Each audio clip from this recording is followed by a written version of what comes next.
Sampaikan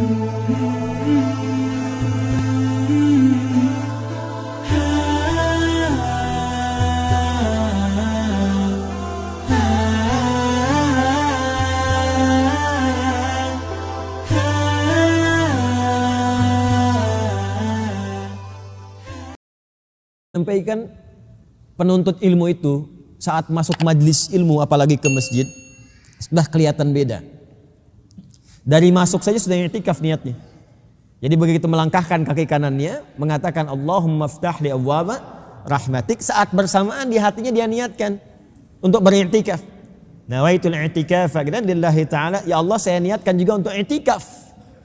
Karena kenapa? Belum tentu ketika kita masuk masjid, sholat kan belum tentu langsung dimulai. Ya, atau pasca sholat kan enggak juga langsung salam langsung pergi kan? Kadang-kadang duduk sejenak gitu kan? Nah, ketika berniat i'tikaf itu maka semua jenis duduknya itu bernilai pahala. Apalagi sekarang ba'da sholat kan? Kemudian belajar duduk dulu nunggu syuruk dan sebagainya. Jadi duduknya aja udah berpahala. Duduknya. Nah, itu Imam Nawawi tuh rahimahullah ta'ala ad-Dimashqi, karena nanti ada dua Nawawi di muka bumi ini yang juga sangat luar biasa. Yang satu dari Damaskus, Syria, yang satu dari Banten, Syekh Nawawi Al-Bantani. Ya. Jadi baru menuntut ilmu itu nilainya sudah fi sabilillah. Tapi caranya bagaimana? Yaitu orang-orang yang menuntut ilmu dengan imannya. Jadi dia sudah berniat untuk menguatkan iman, menambah wawasan itu untuk menguatkan iman, bukan cuma pintar. Kalau cuma pintar, non-muslim pun bisa. Yang belum beriman pun bisa. Banyak orientalis ya, yang paham hadis. Ada yang hafal Quran juga. Ada yang spesialisasi bidang sejarah. Ada orientalis dari Belanda namanya Wensing. Saat saya di pesantren itu saya mengaji di ilmu hadis. Salah satu untuk bisa mengetahui takhrij. Takhrij itu proses menemukan mana hadis yang kuat, yang lemah, yang sahih, yang dhaif. Itu saya sudah belajar tuh dari sejak SMP. Itu ada kitab besar sekali. Ini besarnya bisa seukuran segini lebih nih. Besar. Dan jilidnya banyak itu.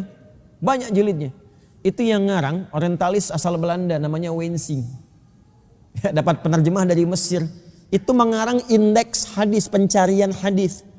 Sebelum sekarang ada Maktabah Syamilah, ada Google. Itu dulu masih manual. Jadi kalau kita cari innamal a'malu binniyat wa innamal likulli imri'in ma nawa, ada di kitab mana itu? Nomor hadis berapa? Manual carinya begini. Itu orientalis yang ngarang. Ya. Saya dialog waktu di Tripoli. Waktu diangkat jadi Amin Khattabah, kita ikut dialog gitu. Di antara yang hadir itu nanti dulu itu ada Rowan Williams yang menikahkan Kate Middleton itu. Yang apa namanya sekarang anaknya pangeran Inggris ya, yang bapaknya Charles jadi raja itu. Nah itu uskup kontribusi itu Rowan Williams dengan timnya ada tuh ya, kumpul. Itu di antara mereka tuh ada yang hafal Quran, ada yang hafal Quran. Jadi kalau perkara untuk menghafal, perkara untuk mencari pengetahuan, jangankan yang beriman, yang belum beriman pun bisa. Tapi Anda datang ke sini belajar, kemudian mendapatkan pengetahuan, apa pengaruh ilmu itu untuk iman Anda? Jadi orang beriman itu cari ilmu untuk menguatkan imannya. Kalau dunia itu bonusnya saja. Karena pada akhirnya iman itu yang menjadikan kita bisa pulang dengan nyaman. Kuncinya di iman.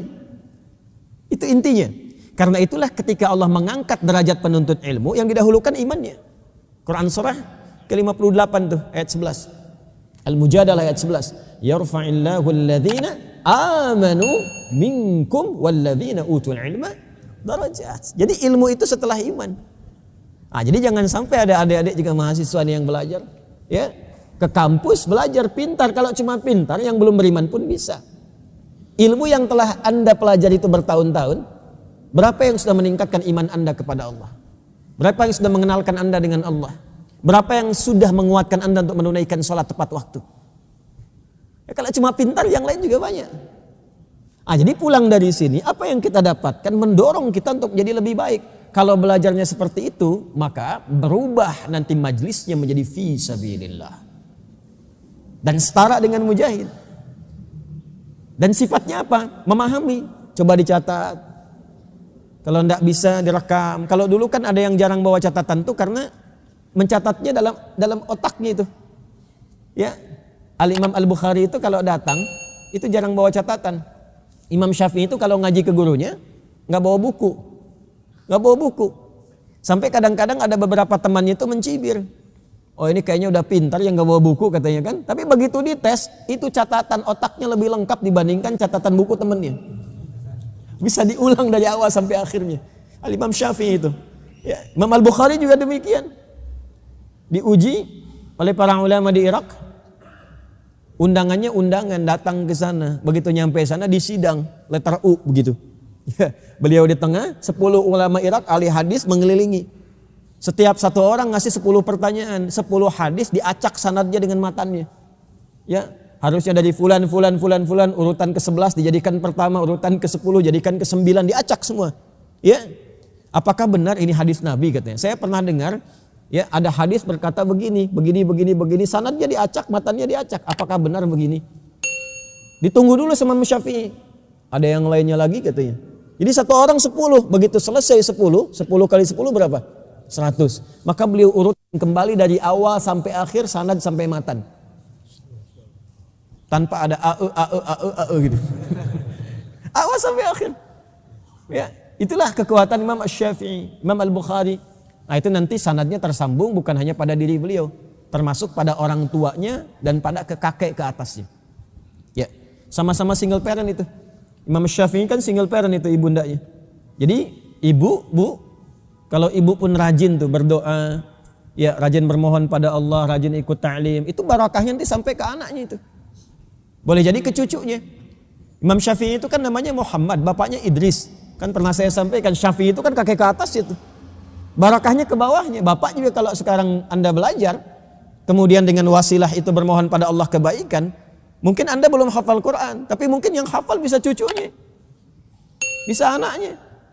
Imam Al-Bukhari itu namanya Muhammad juga, bapaknya Ismail, kakeknya Ibrahim, kakek buyutnya Al-Mughirah, yang buyutnya Al-Bardizbah, ya kan? Cuma memang tinggal di kecamatan Ju'fa, Kabupaten Bukhara, Provinsi Khurasan, negara Uzbekistan sekarang. Makanya lebih populer disebut dengan Al-Bukhari. Tapi barakahnya dari mana? Bapak ibunya, ibunya salihah, bapaknya saleh. Nurun ke anaknya yang mendapatkan keistimewaannya. Jadi jangan dikira apa yang kita dapatkan sekarang bermanfaatnya untuk kita saja, tidak. Nanti ada anak keturunan yang insya Allah lebih baik dibandingkan dengan orang tua ke atasnya. Nah, kemudian apa yang harus dilakukan untuk mewujudkan itu? Apa yang didapat sekarang teruskan kepada keluarga yang tidak ikut serta. Makanya ayat yang mengatakan waliyunziru qaumahum idza raja'u ilaihim la'allahum yahdharun. Apa yang didapatkan bawa pulang, kemudian share. Nah itu yang disampaikan itu ya. Kalau sudah like, share, and subscribe gitu ya. Kalau sudah jelas jangan dikomen lagi gitu. Like, share, and subscribe. Jadi biarkan keluarga di rumah subscribe tuh satu-satu tuh ya materi-materinya. Nah kalau sudah semua soleh, semua baik, nanti kesolehan itu akan terus menguat. Dan di antara sekian keluarga ada orang-orang yang mungkin istimewa.